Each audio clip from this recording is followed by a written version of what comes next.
pues llevas una hora. Ya te puede haber dado tiempo. Pues nada, yo soy José Lara, es que yo creo que me conocéis todos.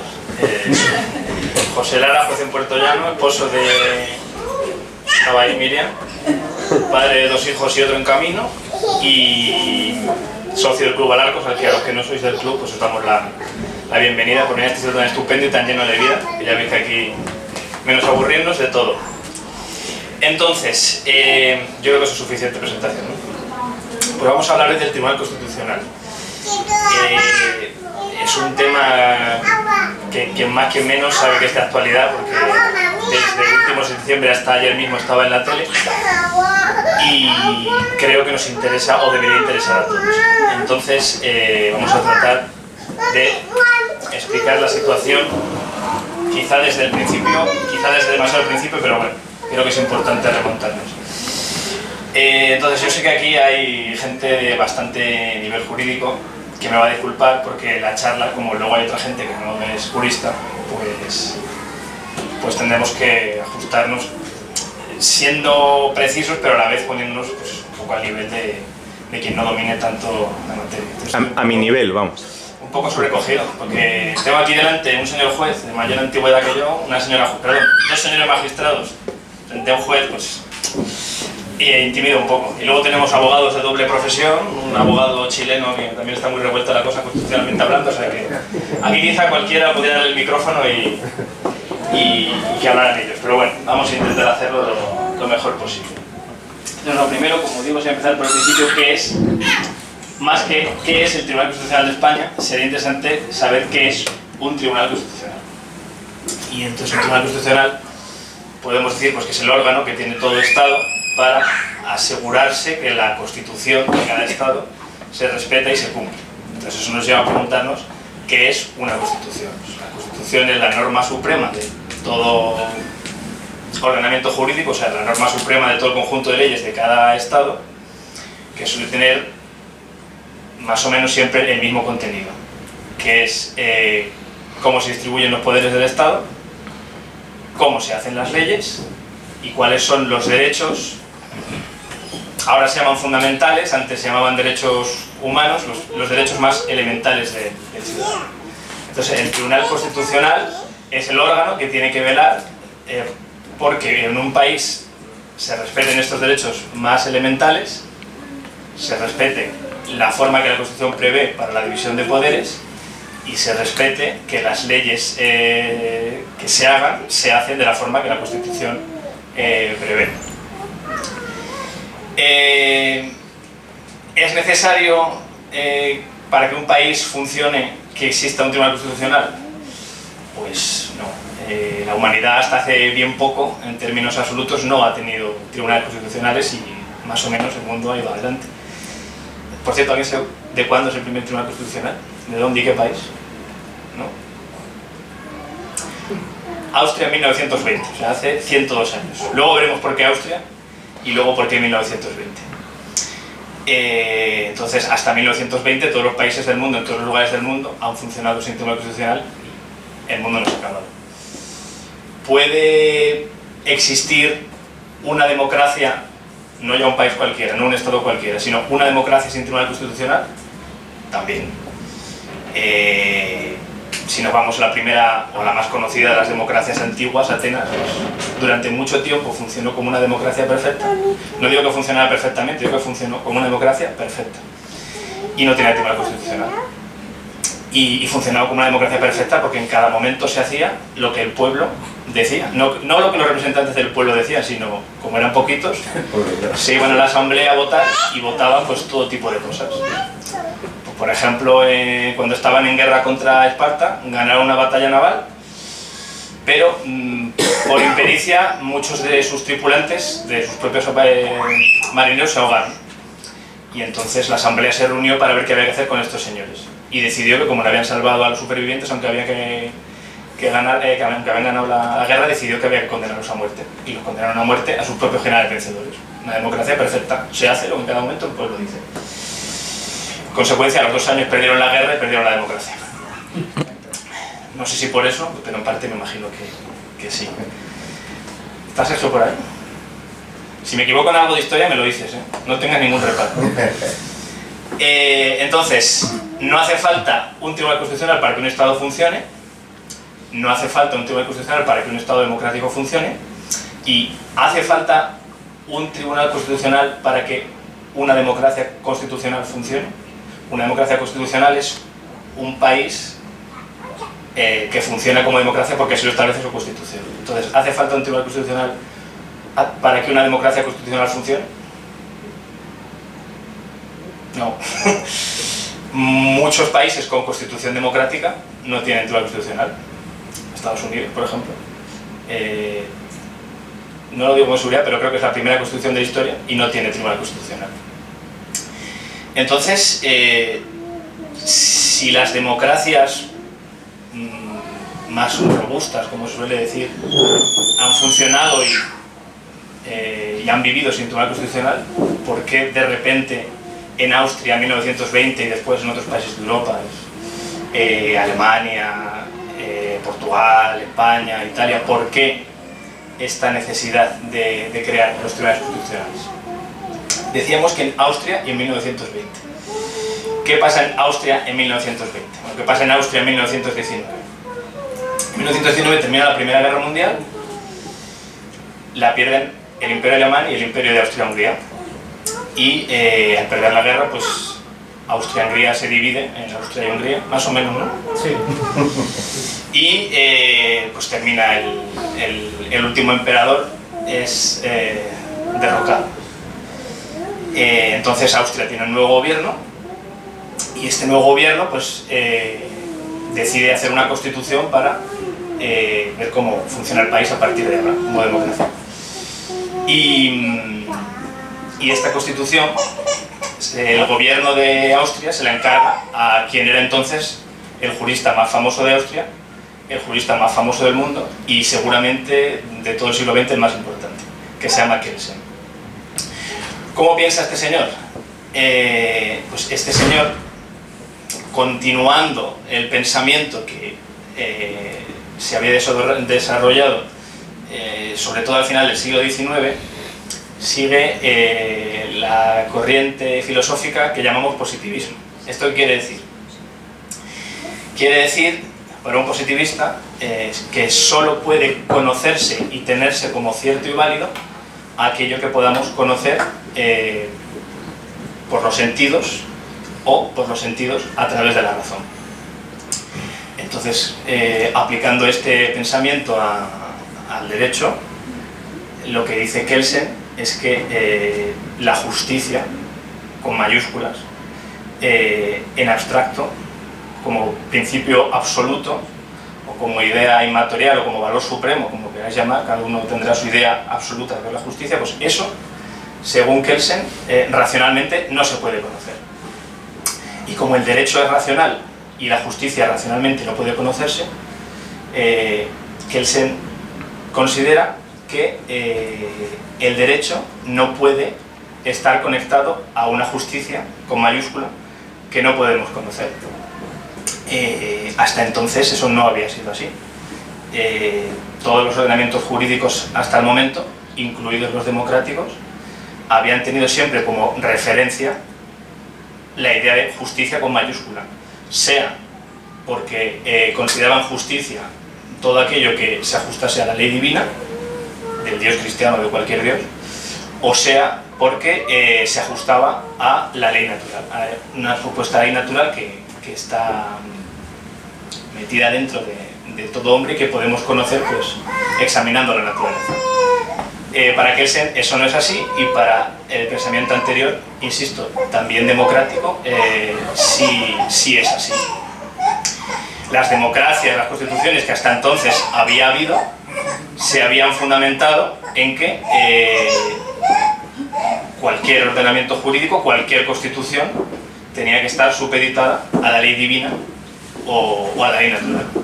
Y así se establecía por escrito en cualquier declaración de derechos, en cualquier constitución, etc. Vamos a leer alguna para que veáis con la claridad lo que lo dice. Como no soy opositor ya, lo voy a leer, porque aparte de estas cosas que voy a leer ahora tampoco entraba en la posición. Por ejemplo,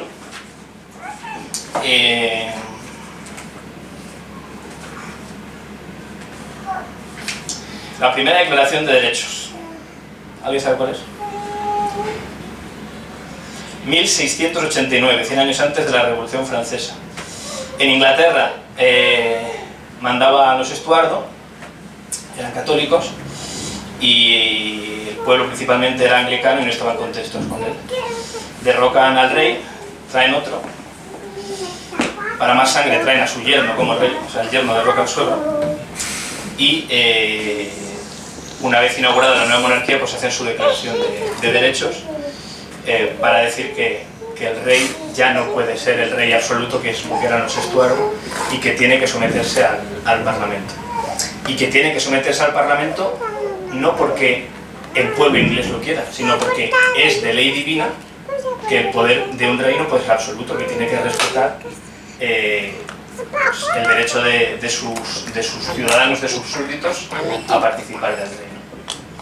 Y entonces lo declararon así: Su Alteza el Príncipe de Orange, este es el yerno que derroca al suegro, a quien Dios ha querido convertir en el glorioso instrumento que librara este reino del poder arbitrario de su suegro, que reinaba en el Parlamento.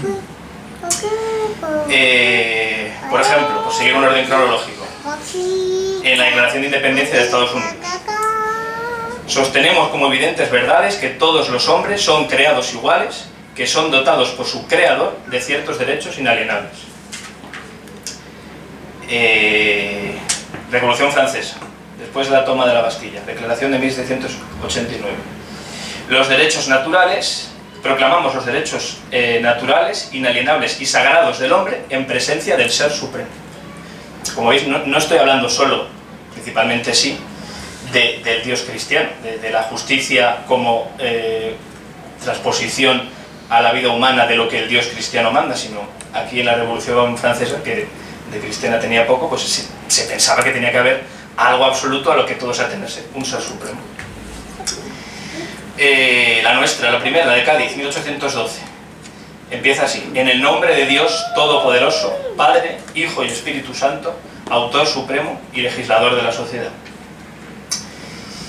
Y ya la última que digo, por no aburriros mucho: nuestra última constitución antes que el senianismo, la de 1876, don Alfonso XII, por la gracia de Dios, Rey Constitucional de España. O sea, Dios es alguien interesado en que los países funcionen con un cierto orden, respetando una constitución, y por eso, por la gracia de Dios, Alfonso XII es Rey Constitucional de España.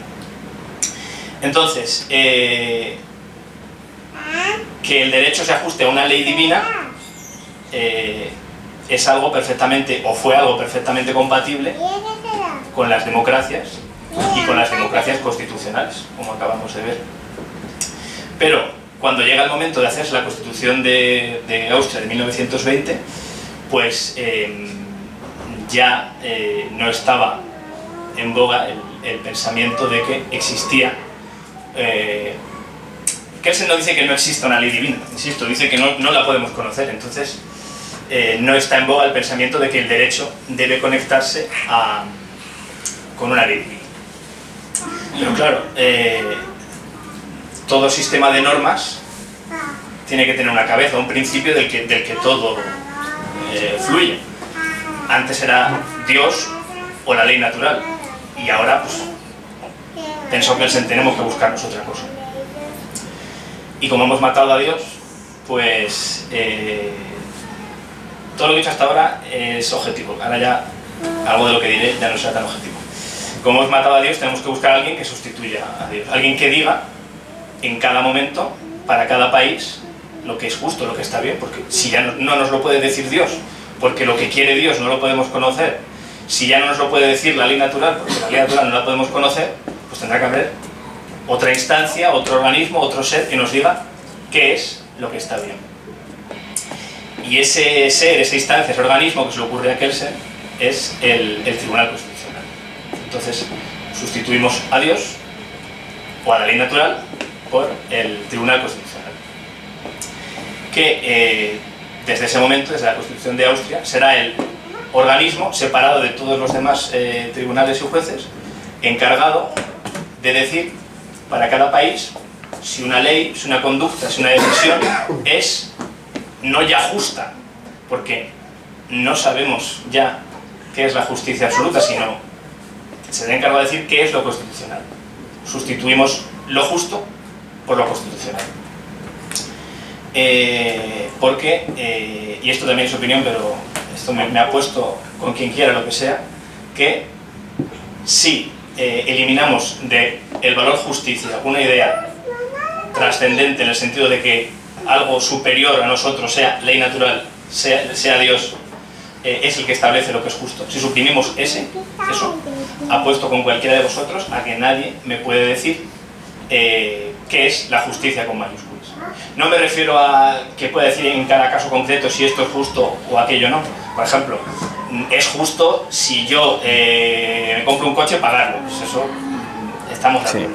Es justo, pues si yo le pego una bofetada a José a que me condenen por un delito leve de lesiones si él quiere y que le pague una indemnización por el enrojecimiento de la cara. Eso es justo. Pero, en los casos sencillos.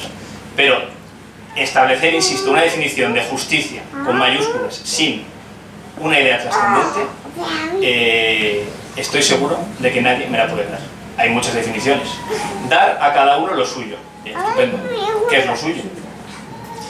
El justo medio, que decía Aristóteles. Pues para saber dónde está el medio, primero tengo que saber dónde está cada extremo. ¿Dónde está cada extremo? Hacer el bien y no el mal. ¿Vale? ¿Y qué es el bien y qué es el mal? Sin idea trascendente, permanente y fija, independiente de la voluntad de los hombres, no hay forma de decir qué es la justicia. Que, a ver, yo no quiero criticar a Kensel, de hecho sabía mucho más que yo, es un jurista brillante y en cierto modo estoy de acuerdo con él. Racionalmente, con nuestras cabecitas, confiando solo en ellas, no podemos establecer qué es lo que es justo. Y por eso él llega a esta conclusión, pero claro, quizá tenga unas consecuencias un tanto devastadoras que luego veremos. Así que hemos dicho que hemos matado a Dios y hemos sustituido a Dios por el Tribunal Constitucional. Y como hemos matado a Dios o a la ley natural y lo hemos sustituido por el Tribunal Constitucional, pues también hemos matado la justicia con mayúsculas, la hemos matado para el derecho, es decir, que para que el derecho sea válido ya no tiene que ser justo. Para que el derecho sea válido ahora tiene que ser constitucional. Antes, un derecho, si un derecho era justo o no, lo decía la ley natural o la ley divina. Ahora, si un derecho es justo, tacho, si un derecho es constitucional, lo dice el Tribunal Constitucional. Claro, eso nos conduce al suprimir algo, insisto, trascendente, fijo, permanente, independiente de la voluntad de los hombres, nos conduce, creo yo, a la arbitrariedad más completa. Creo que lo puedo demostrar con algunos ejemplos de nuestra Constitución que ahora os leeré y que veremos a ver si estáis de acuerdo conmigo. Como insisto, esto sí que entraba en la oposición, pero como ya no me acuerdo de memoria, pues vamos a leer alguno y vamos a ver qué pasa. Por ejemplo, artículo 15 de la Constitución. Todos tienen derecho a la vida y a la integridad física y moral. Claro, conforme a la ley natural y la ley divina, estaba muy claro hasta entonces quién era todos y quién era tener derecho a la vida. Desde entonces, si ya no hay una ley natural y ley divina, o si ya el derecho no se rige por esta ley natural, esta ley divina, ¿quiénes son todos? ¿Y qué es la vida? Según nuestro Tribunal Constitucional, ya en el 85, declara que una ley de aborto, muy restringida, pero era una modificación, bueno, una ley de aborto, no vamos a entrar en más detalles, muy restringida, no era contrario a este artículo. Veremos ahora qué pasa, si es que pasa algo, con respecto a la ley del aborto actual, que también está sometida al Tribunal Constitucional. Pues claro, insisto, queda muy nebuloso que es todos quienes tienen derecho a la vida y, en fin, un montón de consideraciones más. ¿Puedo hacerte una pregunta sobre esa ese punto? Sí, podéis interrumpirme cuanto queráis. Porque ¿cuántos años lleva el Tribunal Constitucional? La Ley Orgánica 2/2010, de 2 de marzo. O sea, Entonces lleva 13 años. 13 años pensándose, pero es que por tu introducción acabo de entender que el Tribunal Constitucional lleva 13 años no pensándose si el derecho al aborto es justo o no, sino pensándose si es constitucional o no. Claro. Es lo que tiene que determinar si es constitucional. Artículo 32. El hombre y la mujer tienen derecho a contraer matrimonio con plena igualdad jurídica. Esto se hace en el año 78, eso sí lo sabéis todos. Lo aprueba las Cortes. Por cierto, unas Cortes que no fueron convocadas para hacer una Constitución, pero bueno, eso es otra historia.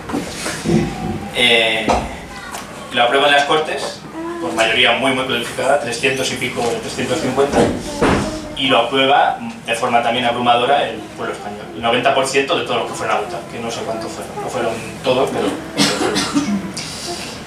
Cuando esto se vota en el 78 por las Cortes y luego por el referéndum, a ver, yo no había nacido y de aquí muy pocos votaron la Constitución, pero estoy seguro que la gran mayoría de los que votó esta Constitución estaba pensando, porque en ese momento no había otra forma de pensar, estaba pensando que lo que la Constitución amparaba era el matrimonio entre hombre y mujer. Bueno, pues en el año 2005, como bien sabéis, se hace la ley del matrimonio homosexual, se recurre al Tribunal Constitucional y 5 años después, en el 8 años después, en el 13, el Tribunal Constitucional dice que el matrimonio homosexual es conforme al artículo 32 de la Constitución.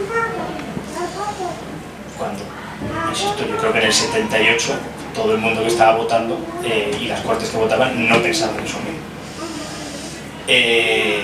Pero claro, ya no hay una ley natural, ya no está el derecho sujeto a una ley natural en virtud de la cual podamos decir que este artículo 32, para ser válido, deba ser interpretado de forma tal que se ajuste a la ley natural.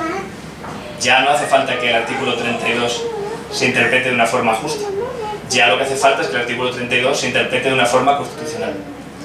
¿Y quién dice si el artículo 32 se interpreta, es constitucional o no, y cómo hay que interpretarlo de forma constitucional? El Tribunal Constitucional. Matamos a Dios, matamos a la Nietonal, ponemos al Tribunal Constitucional. Artículo 14.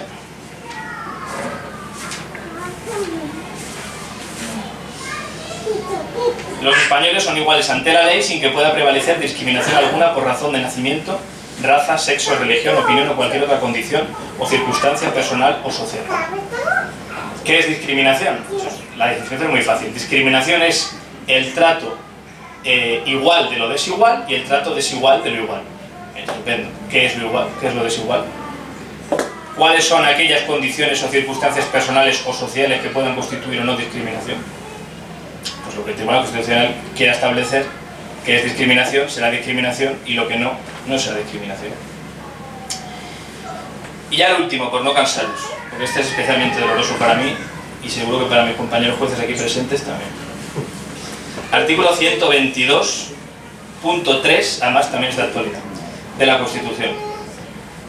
El Consejo General del Poder Judicial, es decir, el órgano que nos gobierna a todos los jueces y que nombra a los magistrados del Tribunal Supremo, a los presidentes de las salas de las audiencias nacionales y a los presidentes de las salas de los Tribunales Superiores de Justicia, o sea, un órgano muy importante, estará integrado por el presidente del Tribunal Supremo, que lo presidirá, y por 20 miembros nombrados por el Rey por un periodo de 5 años.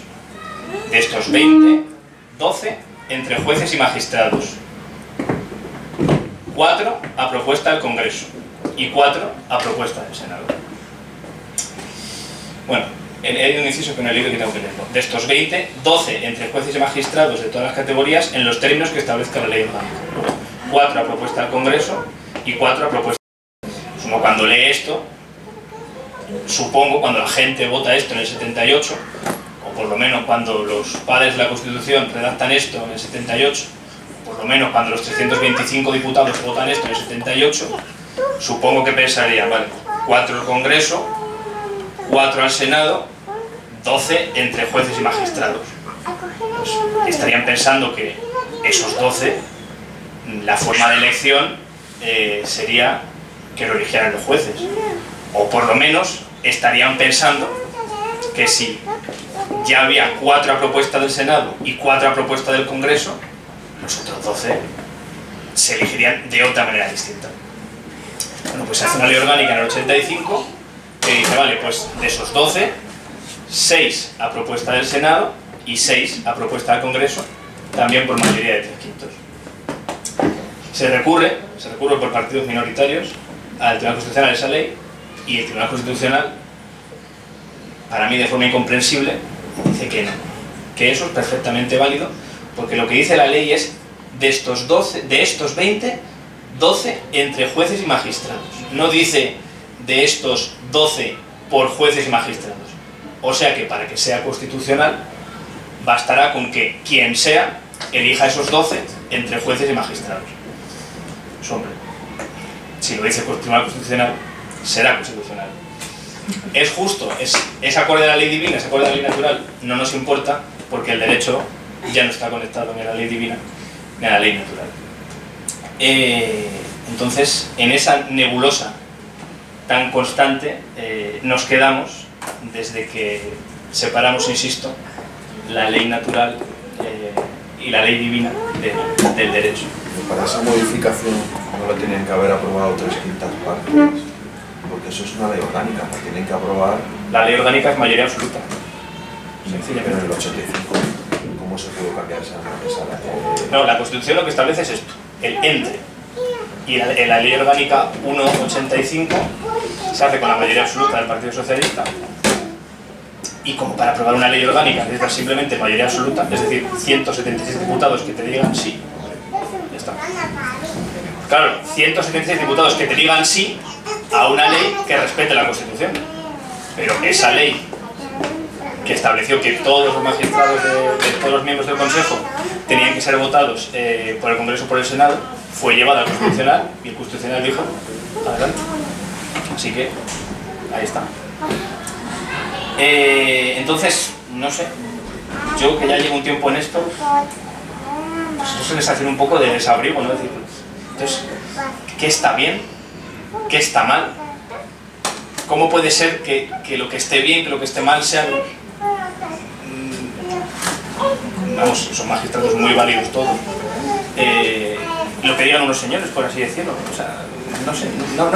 Todos llevamos dentro, y yo estoy de acuerdo en que es, si no imposible, muy difícil conocer racionalmente lo que es la justicia absoluta, pero de ahí a que debamos desligarla por completo de la validez del derecho, pues quizás sea demasiado.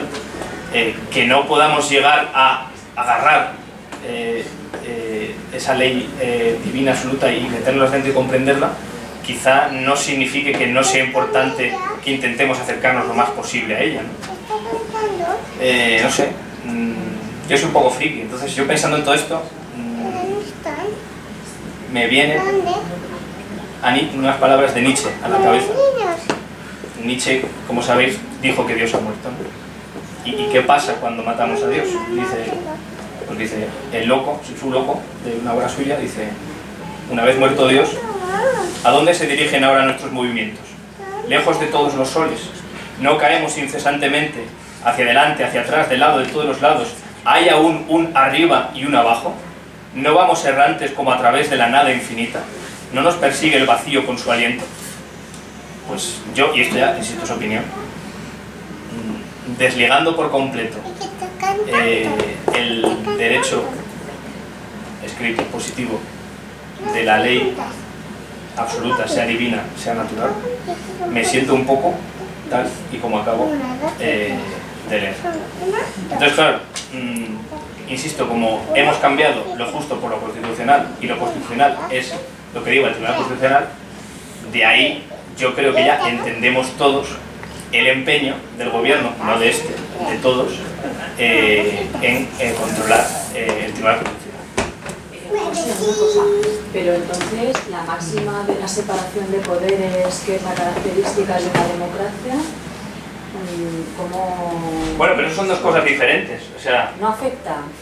A ver, puede haber separación de poderes perfectamente determinada, que no la tenemos, pero en otros países sí la tienen, pero puede haber una máxima, insisto, de separación de poderes perfectamente determinada, sin que eso suponga que haya una ley natural válida. Es decir, puede haber una desconexión, una independencia absoluta entre el gobierno, las cortes y los jueces.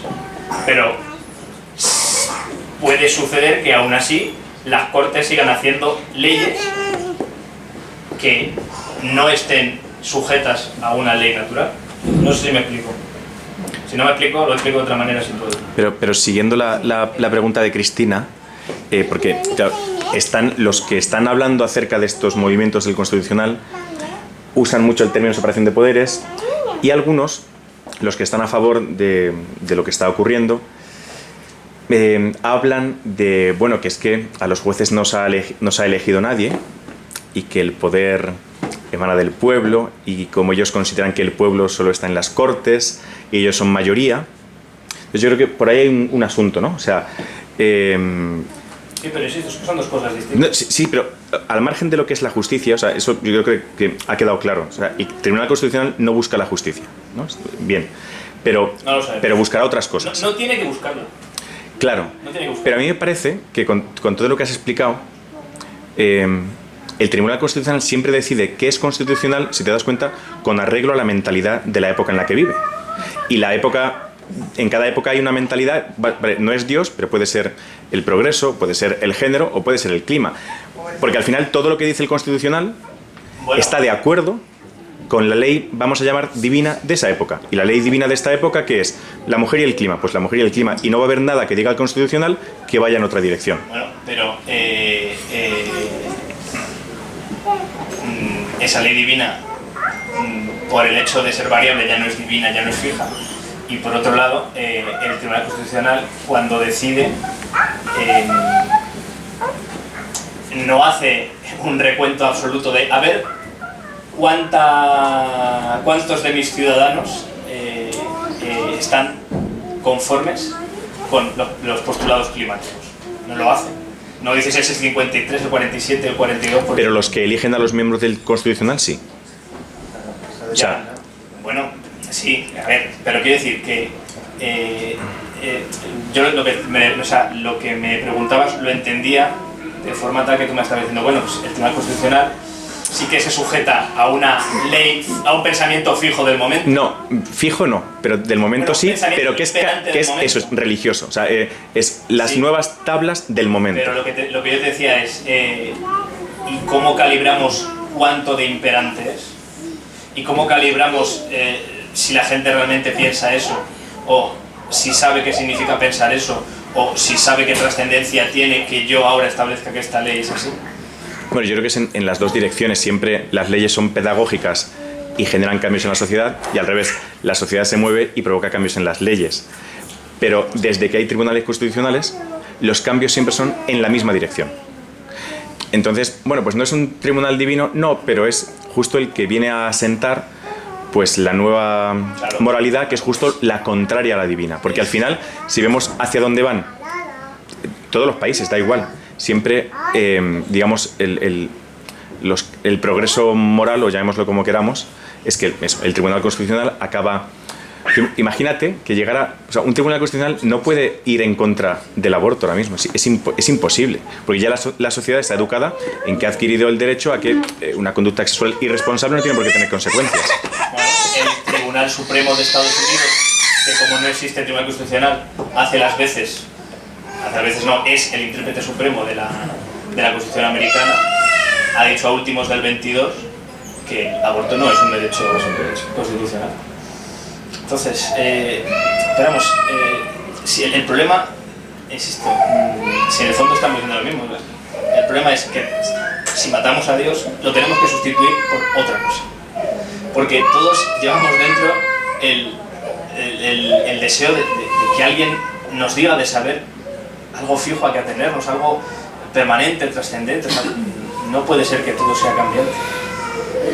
Y el problema de sustituir a la ley natural por unos señores, pues tiene sus complicaciones. Como lo estamos viendo, otro ejemplo bien sencillo. Acércate al micro, por favor.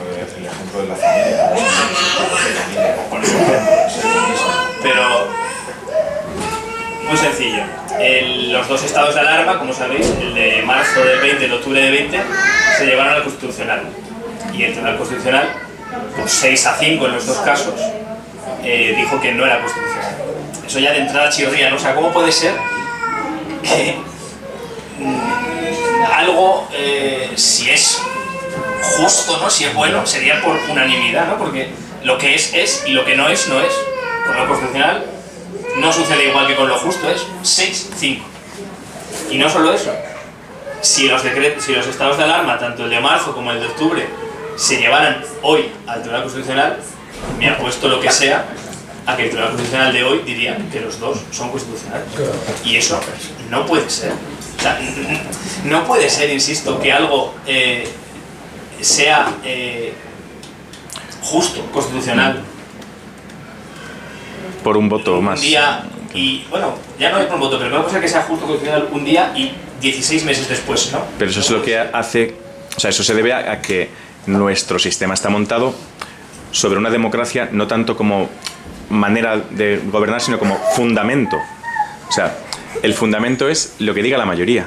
No, aquí no es lo que diga la mayoría, es lo que diga la Constitución. No, pero insisto, para conformar ese Tribunal Constitucional se hace con las mayorías que hay en las dos cámaras. Pero entonces, quien domine las mayorías, y ahí entraríamos en la importancia de dominar los medios de comunicación. Cuando la gente vota, vota sin saber, primero vota sin saber quiénes son sus diputados, pero aunque lo supiera, vota sin saber a qué personas sus diputados van a proponer como magistrados al Tribunal Constitucional. Entonces, ahí se quiebra ya. No es porque el pueblo haya querido que esos sean los magistrados del Tribunal Constitucional, será por otra causa. Ahora, que las democracias directas tampoco son la solución. Ejemplo el que acabo de poner de Atenas. Que nos reunimos los 5.000 atenienses y 3.000 dicen que hay que matar a los generales que han ganado la batalla, pues los matamos. En el fondo volvemos a lo mismo. Si desconectamos absolutamente el derecho de la ley natural divina, que insisto, que es verdad que no la podemos conocer racionalmente, pero esforcémonos por encontrar algo de auténtico, de absoluto, que está, yo creo, en lo que dice San Pablo, ¿no? Que la ley divina está en el corazón de todos los hombres, ¿no? Pues el que sea creyente diga San Pablo, y el que no, todo hombre honrado, pienso yo, cree que hay algo, leyes, normas que son inmutables, pero si las hacemos, no que las hagamos desaparecer, pero si hacemos desaparecer del derecho la conexión con esas leyes naturales, pues nos caemos hacia todos los lados, como decía Nietzsche. Entonces insisto que como esto es así se entiende el interés de todos los gobiernos por controlar siempre al Tribunal Constitucional. Pero es que es la propia Constitución, no ya que el Tribunal Constitucional, sino es la propia Constitución la que prevé que el Tribunal Constitucional al final vaya a ser controlado por los gobiernos de un lado y otro lado. Y esto no solo en España, eso no es vicio de los españoles, sino en casi todos los países se establece que los magistrados del Constitucional se eligen básicamente de la misma manera. En España son 12, de los 12, 4 el Senado por 3/5, 4 el Congreso por 3/5, 2 el Gobierno y 2 el Consejo General del Poder Judicial. El Consejo General del Poder Judicial lo eligen íntegramente, como hemos dicho antes, en las Cortes. Por lo tanto, simplificando mucho, podemos decir que 2 el Gobierno,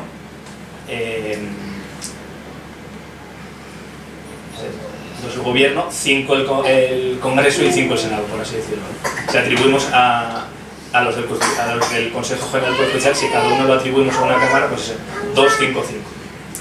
Entonces, como los del Congreso y los del Senado tienen que ser por mayoría de 3/5, pues siempre tienen que ponerse de acuerdo, porque ningún partido ha encontrado nunca, no ha conseguido nunca la mayoría de los 3/5. Son 200 y pico, 130, 40 diputados, y nunca lo ha conseguido. Pues Entonces, sí, un poco con tu argumentación, o sea, cuando el tema del estado de alarma, o sea, ahí se votó de forma mayoritaria, ¿no? El PP, PSOE aprobaron, o sea, el Congreso de las forma... prórrogas, las 3 o 4 primeras prórrogas fueron por Y unanimidad. sin embargo el Tribunal Constitucional luego ha dicho lo que ha dicho. O sea, Entonces, que no es tampoco eso, ¿no? O sea, eligen y es que luego también lo que hay en la mente de esa persona elegida, ¿no? Es... Sí, que imagino que lo eligen porque lo consideran de su cuerda, pero luego años después... O incluso tú, por ejemplo, ¿no? El que ahora está, que se postula como presidente Ya es del presidente. tribunal. Ah, Ya es presidente. Pues no he leído las noticias. O sea, se dice que es muy de la cuerda del PSOE y tal, y sin embargo en su día los GAL, o sea, en el caso GAL, entraron para adentro por él. O sea, es que luego, claro, luego... sí, todos o casi todos, yo no os a todos, pero todos los que han formado parte del Tribunal Constitucional, incluso los actuales,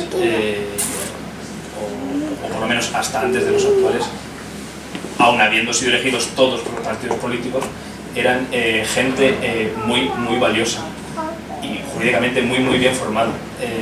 Por eso yo aquí no quería incidir tanto en el tema de qué problema, que también es un problema, qué problema que a los magistrados del Constitucional los elijan las Cortes y el Gobierno, sino quería incidir en qué problema que ya no tengamos una referencia absoluta a la que asirnos. Porque, insisto,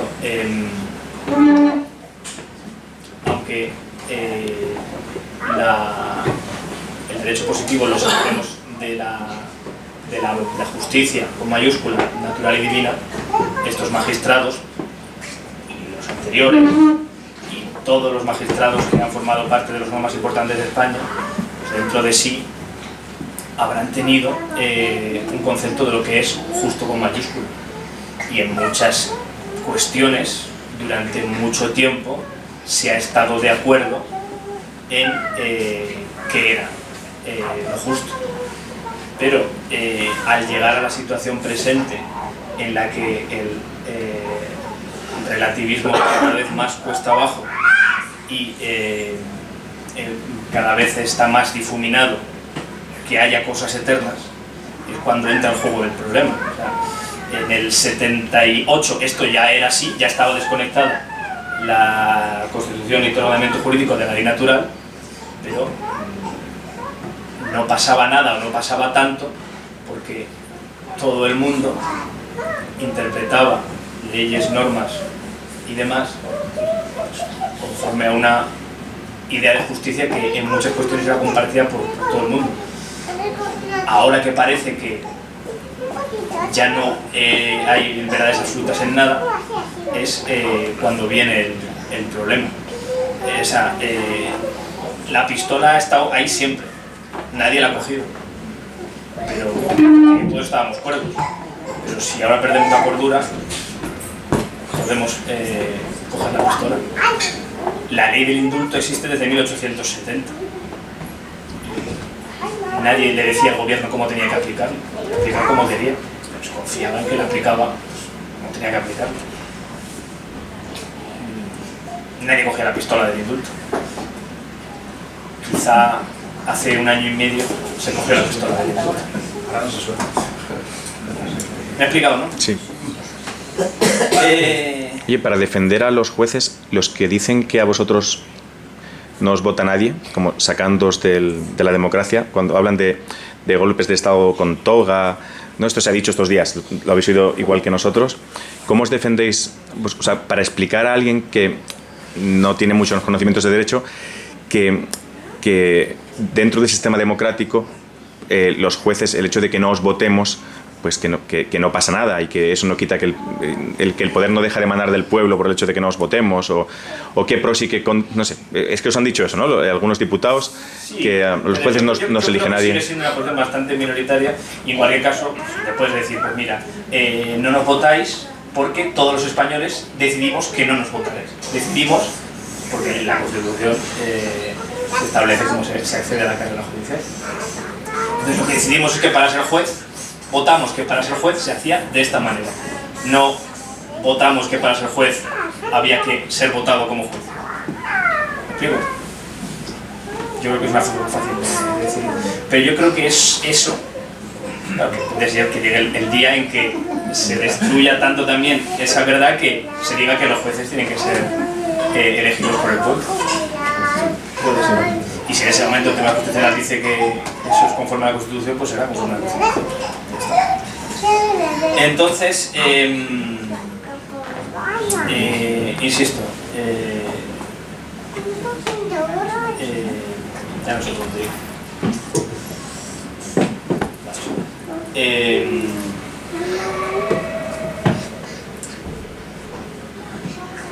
Eso, que es la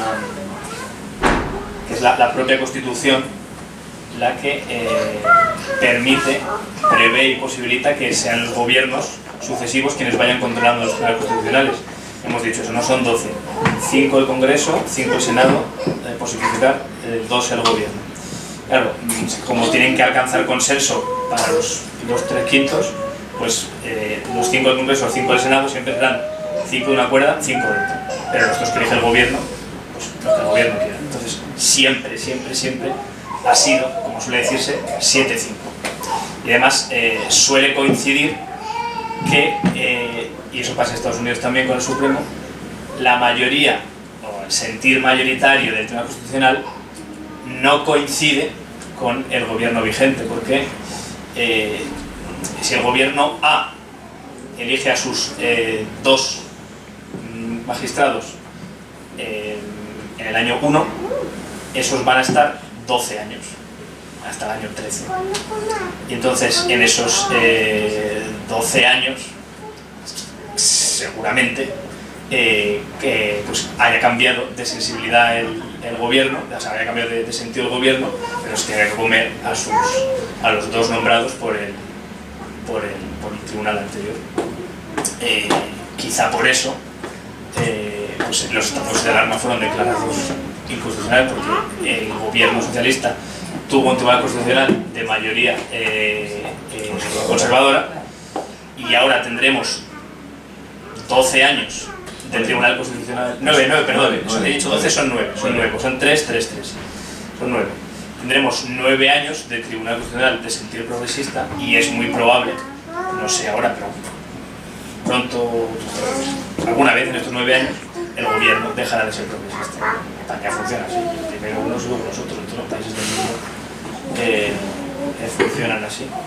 Menos México, que estuvo mandando 60 años el mismo partido, y encima se llama el Partido Revolucionario Institucional. ¿Cómo puede ser revolucionario e institucional al mismo tiempo y está 60 años en el mismo partido? ¿Está Claudia por ahí o se ha ido? Aquí, sí, aquí. Lo he dicho bien, ¿no? Sí, total. Bueno, eso no tiene nada que ver. Entonces, más que nada yo quiero terminar es con una invitación, bueno, terminarlo, ahora me queda al final.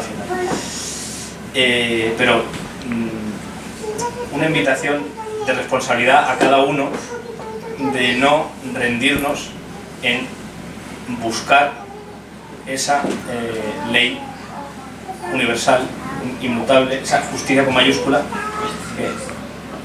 ¿existe o no existe? O sea, si existe, existe, y si no existe, no existe.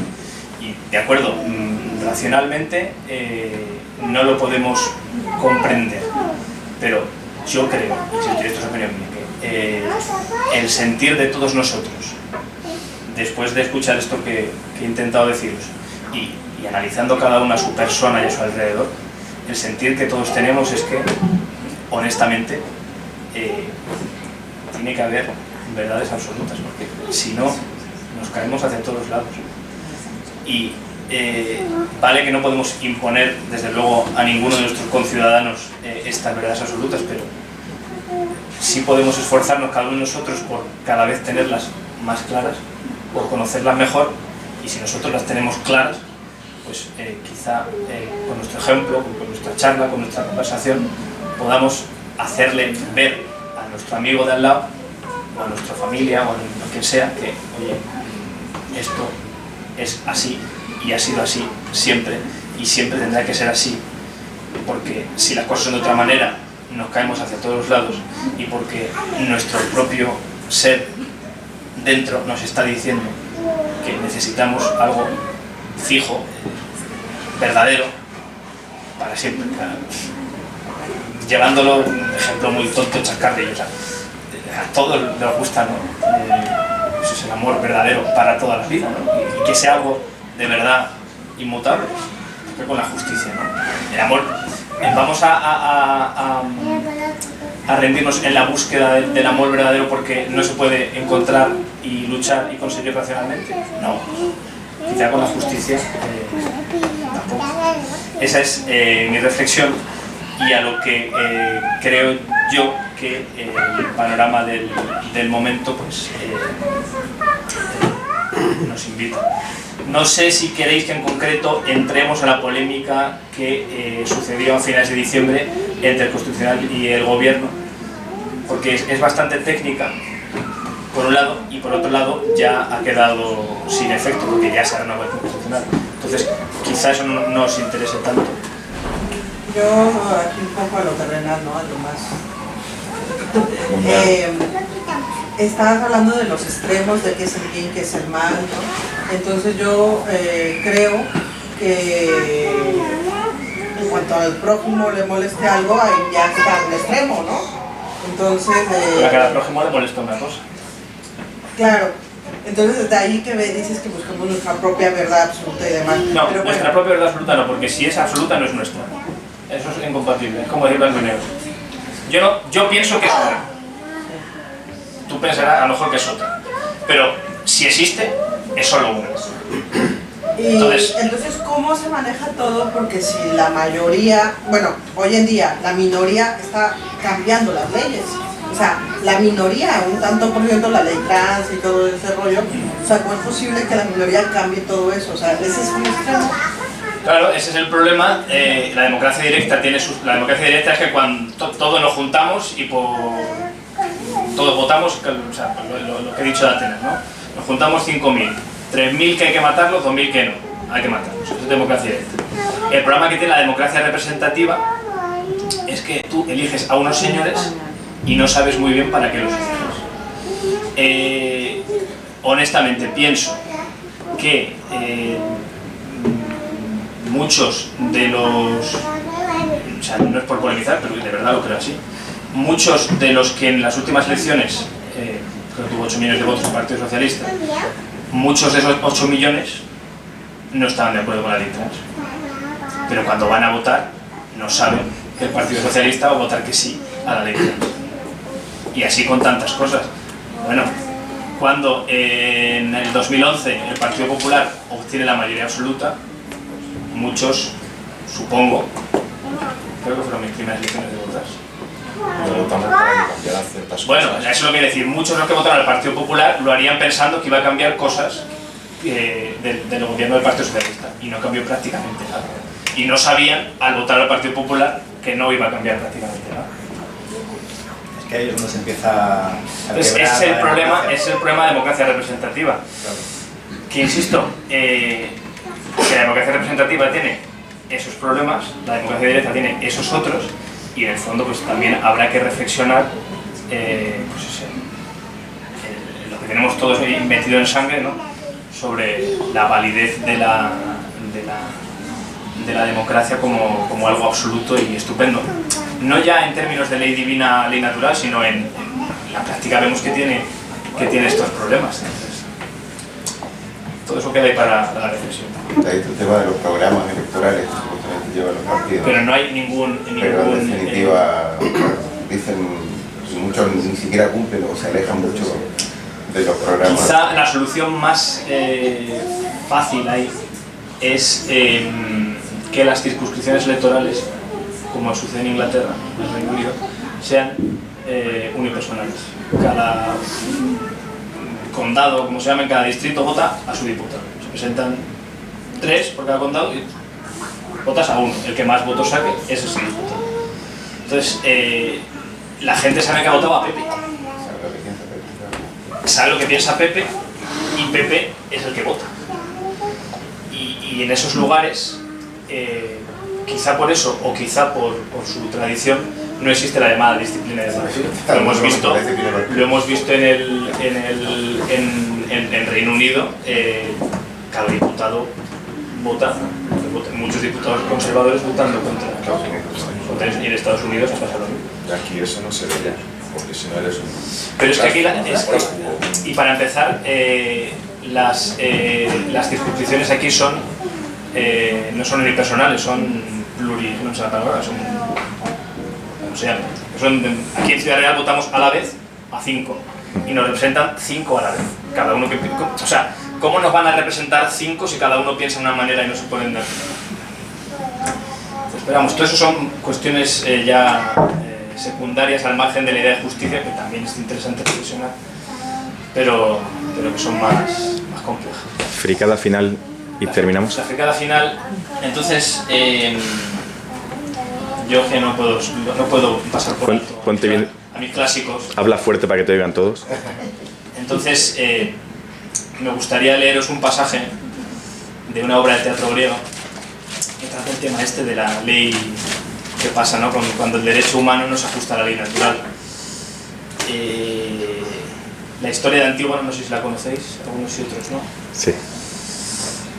Bueno, para el que no la sepa, Edipo a lo mejor suena un poco más, ¿no? Por el complejo de Edipo y todo esto. Edipo es el rey de Tebas.